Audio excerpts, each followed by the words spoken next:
Hey folks, I'm Mark Ryan, this is Super Review, and this is the Thea Audio Oracle Mark III. So what's interesting about this IM, okay, this is the Mark III, which suggests that there were two before it.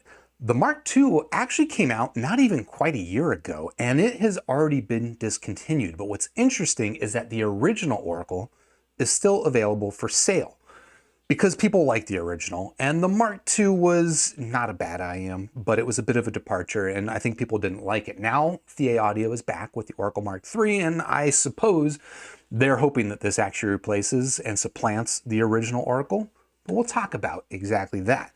So for the past, I don't know, few weeks, I've been living with the Oracle Mark III, listening to it and comparing it with some other IMs in its price range, including the newly popular MegaFest.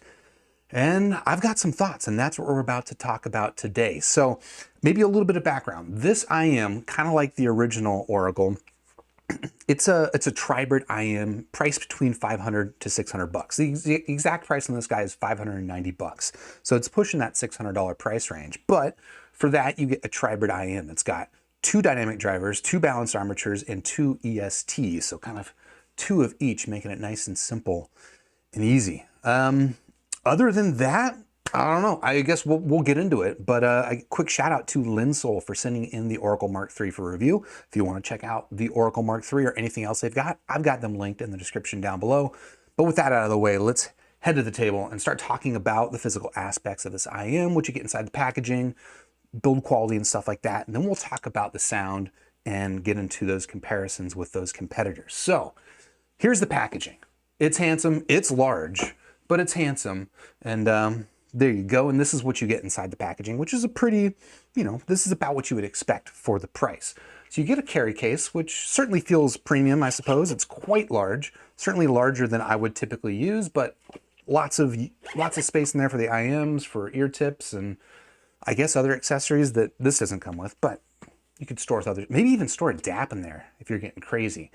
For me, a little bit too large, but let's move on. Apart from that, you do get two different sets of ear tips. You get their standard silicone ear tips, which if you've seen other Thea Audio IMs, these should be familiar. Generally pretty good quality ear tips. I would say a little bit above average in quality.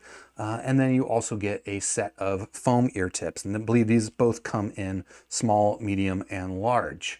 But we'll put those to the side. Other than that, of course, you get the IM. Let's move this stuff to the side. And let's start by talking about the cable as we get into the build quality in this IM.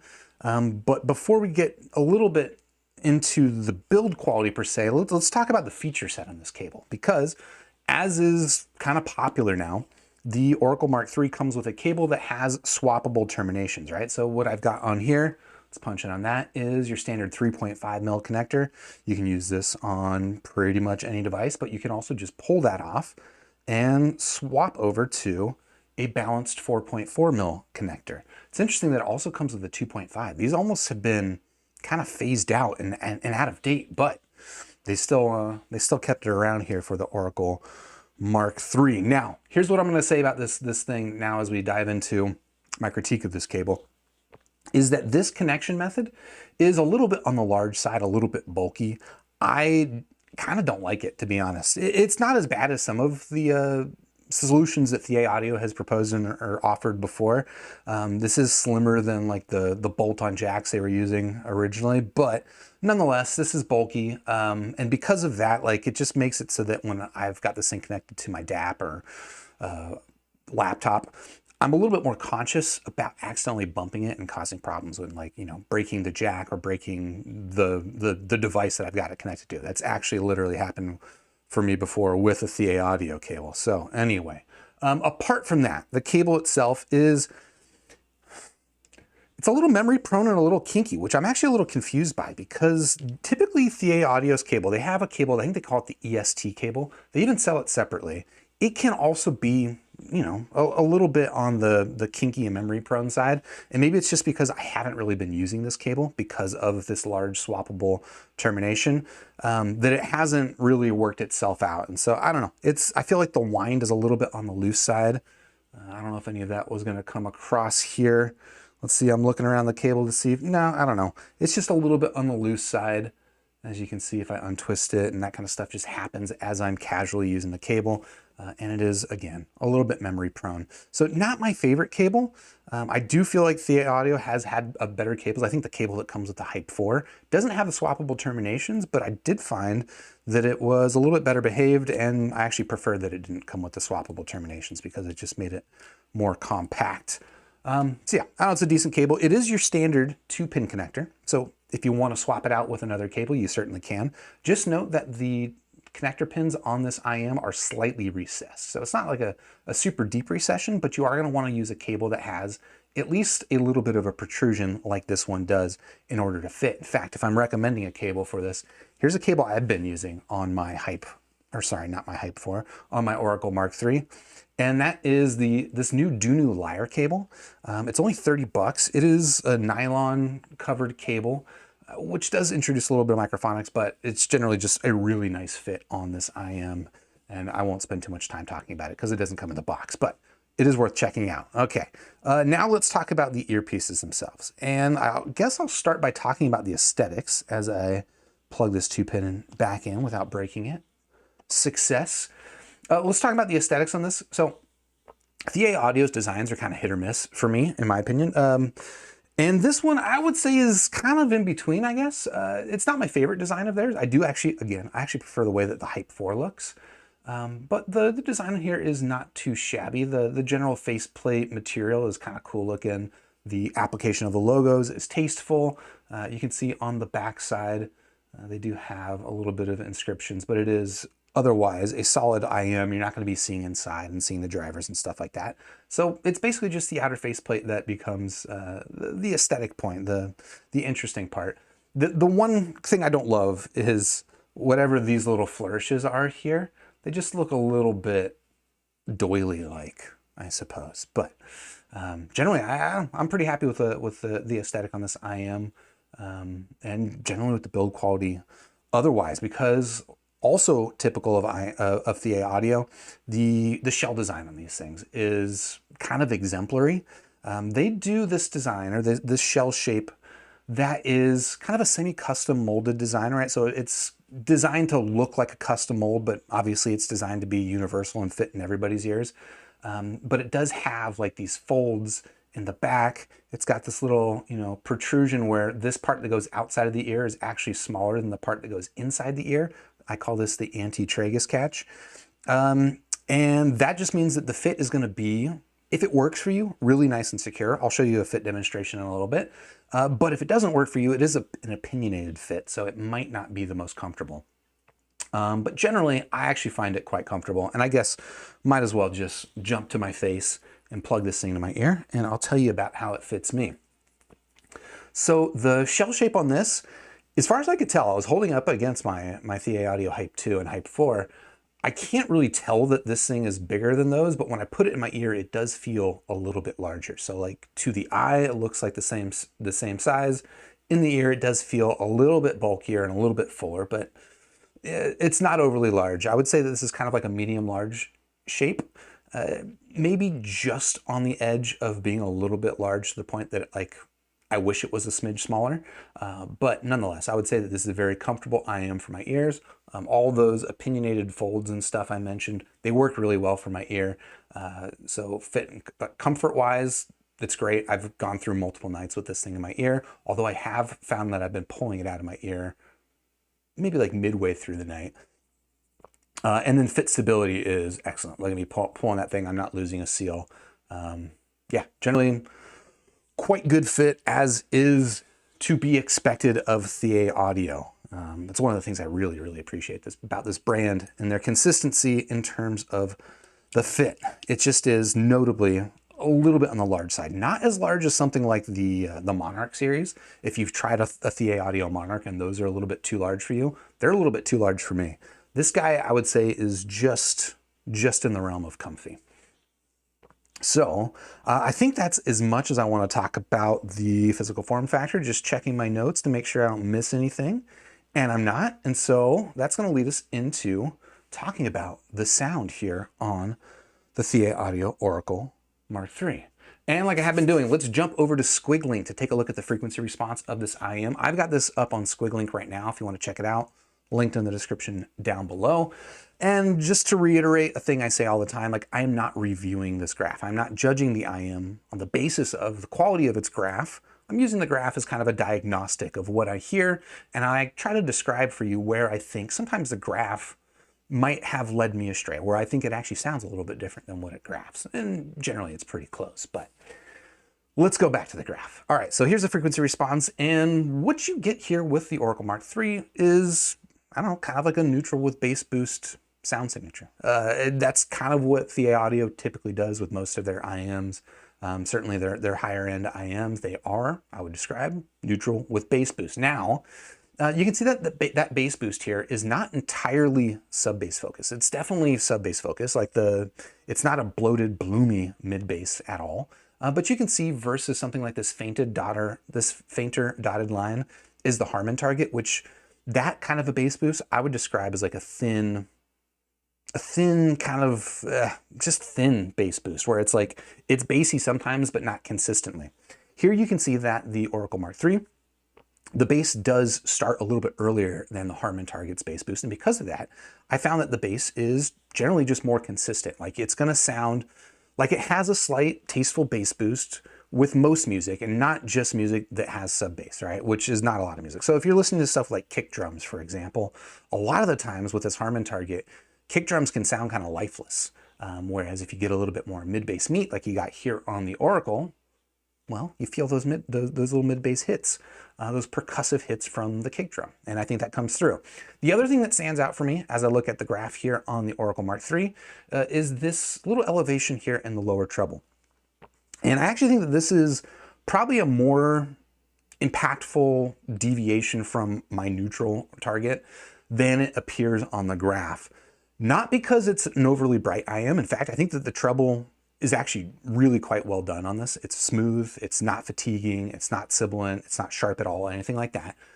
But I do find that this little bit of extra contrast that they've added to it has kind of the effect of undoing some of, well, or maybe introducing some of that thinness that I described a tune like this not commonly having, okay? So where I would describe that bass boost is kind of like, you know, it starts in the mid bass and goes sub bass. So I wouldn't describe this as generally a thin sounding tune. I do think that this little bit of added lower treble emphasis is having the effect of slightly thinning out that sound. Okay, so I'm contradicting myself a little bit, but if you know how these things work, it's like it's a little bit of A, a little bit of B, and you get the result at the end. I don't know if that helped, but anyway, that's just to say that it is a little bit contrasty there. It does add a little bit of bite to things like guitar transients and stuff like that. It does add a little bit of bite to vocal edge, but it never really comes across as strident, which I think is a good thing. So just kind of turning here to my my subjective notes. Actually, before I jump to the subjective notes, real quickly back here to the graph, I did want to say this kind of does remind me, if you've heard the Awful Performer 8, it does kind of remind me of like a more engaging version of that, which is, again, a neutral with bass boost, a little bit on the lively side. I would say that this comes across maybe more balanced, actually, a little bit fuller sounding versus the P8. What's interesting is to compare it versus the other Oracles, right? Let me pull up, here's the original Oracle as graphed. On my rig, and you can see that it's kind of just like a straight neutral sound signature. I heard it maybe as a little bit brighter, a little bit thinner than I would have maybe intuited by looking at the graph, but generally I would just describe the original Oracle, and the reason why people like it a lot is it's a very lively, kind of bright, but again, not overly strenuous sound signature. It's good, and it's got a nice bass boost, or nice bass, we'll call it a bass emphasis, but it's not like overly bassy set. When they went to the Mark II about a year ago, this is what we got. And I apologize that this is yellow. Hold on, let me change this to something more contrasty. When they went with the Mark II, they changed the sound signature significantly. They gave it a lot more bass boost. They gave it a lot more lower treble. And the result was that this just sounded kind of V-shaped to a lot of people. A little bit zingy in the upper treble, I think, as well. And it was really just not the neutral with tasteful bass boost liveliness that the original was. Coming here with the Mark III, I think this is absolutely a step in the right direction. And I think people that like the original Oracle are definitely going to like the Mark III better than they like the Mark II. Is it going to be necessarily a replacement to the original Mark I don't know, because lay them on top of each other, there are pretty significant differences between them. I still think that the original Oracle does have, again, kind of like a liveliness and a weight to its treble that's not quite as represented here in the Mark III unit, but the bass on the Mark III I think is more consistent. So you're going to take your pick on there. Either way, I do think that the Mark III is, again, a step in the right direction. This is a better sound than the Mark II. All right, back to my subjective notes. Like I mentioned, the treble in this guy is generally quite smooth. No issues with stridency. It's snappy, it's well-defined, and with that you get, I think, really excellent imaging. The stereo width and the separation on the Oracle Mark III is fantastic. In fact, yeah, I would say that specifically the separation between instruments is really, really well done. Maybe it's not presenting the absolute widest head stage, but that's not necessarily a priority for me. And it's certainly wider than average. So it's doing a good job there. Again, it does a really fantastic job of taking a busy track, let's say something like Close Down from The Cure, and just cleanly delineating all the sounds and giving them all their own space in kind of this visual that it generates as I'm listening to it. The bass is also really well defined. Again, I mentioned that the bass boost is happening a little bit sooner than you would get with the Harman Target. And I think the Harman Target's bass boost is kind of intended to give you your bass boost, but keep it clean without muddying up the mid-range. This thing gives you more mid-bass than the Harman Target. So maybe you would be concerned that there's issues with it blooming or muddying up the mid-range, but really no issues with that at all here on the Oracle Mark III. And the bass is well defined. The bass is generally, I would describe on this thing, good, but not so standout. I think that it has a pretty satisfying attack. Again, that delineation between kick drum attack and stuff like that, really quite well done. It's just more like when it comes to the texturing and maybe that digging that extra bit of depth out of the sub bass that doesn't quite deliver, at least not in my ear. But it's a pretty satisfying bass. I would say this is among the better basses I've heard in Thie Audio IMs, but not quite up there with something like, you know, the New Moondrop Critical Dusk. I think that is like an outstanding bass. And then the mid-range on this is generally quite good. Again, it gives you that nice clear separation between sounds, which leaves lots of space for the mid-range. But like I was mentioning with earlier when I was talking about the treble, it does come across a little bit leaner than you might expect just by looking at the graph. And I think that does have maybe a slight negative impact on the mid-range, where it just doesn't have quite that texturing and body that you might get from a more warmer, fuller sounding mid-range like the new Meta. Yeah, I would just say that mid-range texturing on this thing is not its absolute strength. You're talking about like if vocal content is the thing that really drives you to listen to music, this is going to be a good presentation of vocal content, but it's not going to be the best. It does have like an almost dynamic driver like contrastiness in the sound. Like it's certainly not the same sounding as a V-shaped dynamic driver sound, but it's kind of a similar presentation on the mid-range. It's just, I don't know, I generally would say that it's a nice, easy, smooth sense of clarity to the mid-range, but it does lack that sense of body and mid-range texturing. So those are my overall thoughts here on the sound of the Oracle Mark III, but like I mentioned, we got to bring in some other IMs for comparison. So I've got a couple here, including the Megafest. And I think we'll start with the Megafest because that one's the one that people are probably the most interested in. But I've also brought in the Symfonia Meteor because I've been listening to this a lot, and price range is also around $600. So let's focus on this. All right, Thie Audio Oracle versus the Megafest. Also a Tribrid IM. Price range on this is a little bit cheaper. I forget exactly, maybe $560, but certainly comparable. I would say that between these two, the Oracle gives me the stronger sense of separation, the stronger sense of imaging and sort of that stereo width versus the Megafest, which does a pretty decent job of that, but certainly not standout. Whereas here, I would say it's on the standout side for sure. It does also give you, I think, an added little bit of bite and edge on things like guitar strums. So the transient attack does come across a little bit sharper, and I think that's probably contributing to that added sense of separation between sounds, whereas the MegaFest can sound a little bit soft and a little bit dull in those transients. That's just where I think the Oracle does a little bit better job. Now, where I think the MegaFest does the better job is with that mid-range micro contrast that I just kind of got done describing this thing as being a little bit too contrasty and a little bit leaned out, whereas the tuning here that you get on the MegaFest is definitely a warmer mid-range tune.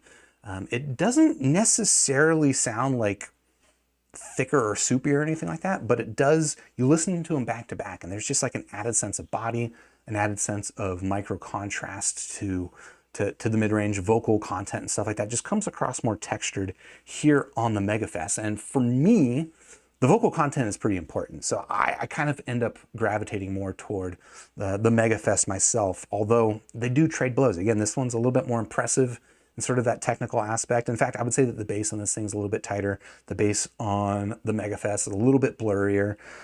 So generally just definition is better here on the Oracle, except for when it comes to the mid-range, where I think that the MegaFest does take the cake. So depending on what you prefer, you might prefer one or the other. For me, I think I'd probably take the MegaFest, but they're both a lot of fun, I'll be honest. And finally, let's pull in the Symphonium Meteor. So this one is quite different in a number of ways. This one's older. It came out a couple years ago. It is all balanced armature set, four balanced armatures, and yeah, I don't know, 600 bucks I believe is the price on this guy. I would say that the tuning on the Meteor is going to be a more polarizing tune. This is a warmer, thicker, denser, just kind of like meteor. Is that a pun? Meteor, like eating me. Anyway, this is the denser sound versus this being kind of the thinner, livelier sound. And so that's going to be a big distinction up front. Which way do you want to go? Pick it that way. I think in terms of definition and again that separation, the Oracle absolutely does a better job than the Meteor. The Meteor's tuning, and it has less separation. Again, it has like this denser tune, but it does still a really excellent job to my ears with that micro contrast, especially in the mid-range and in the treble. And because of those, this is a tune that I shouldn't like, right? Look at the frequency response graph, look at it versus my target. I shouldn't like this IM as much as I do, but in this comparison, right? I brought out all three of these IMs to compare with the Oracle. As I brought these things out to compare, I couldn't take the Meteor out of my ears. Like I kept wanting to listen to the Meteor. In fact, I went on a trip to Colorado for the weekend, and I was just going to bring one IM with me, and it was the Meteor, because this guy's just like, again, it's maybe polarizing in its tune. It's very, very unique, I suppose. And it's definitely the warmer, thicker sound, the bassier, just meteor sound, again, that I don't typically gravitate toward, but the mid-range and treble presentation on it just really do keep me hooked on this guy. Whereas this one is definitely the more balanced everyday tune. And again, it's better with that separation, but maybe lacks a bit of that je ne sais quoi, that thing that makes it stand out and make it unique. So let's wrap this up. Yeah, the Thea Audio Oracle Mark III, definitely a step in the right direction versus the Oracle Mark II. The Mark II, I didn't like that much. The Mark I, the original, I like that one quite a bit. This guy, I think, is up there. I would say I like this as much as I like the Oracle Mark I for different reasons, but I like it as much. It's a very solid all-arounder. It's got that good sense of separation.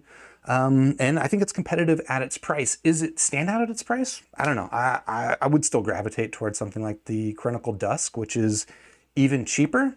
And this is not the most unique sound, but it is a very well executed sound. And for that, I'm going to give it a solid 4 stars out of 5.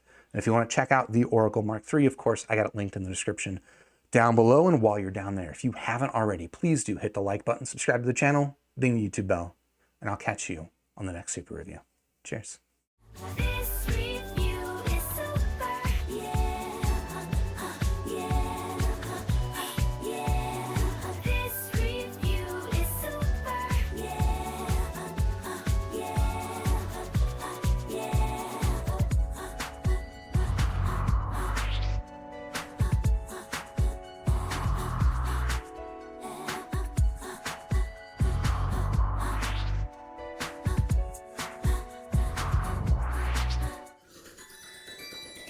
Join with the force of reviews. We now have the tools to brave the misleading world of audio fools. Hey, this review is super, and so are you. Grab your headphones, sniff a graph, and share your thoughts in this pursuit. Let's get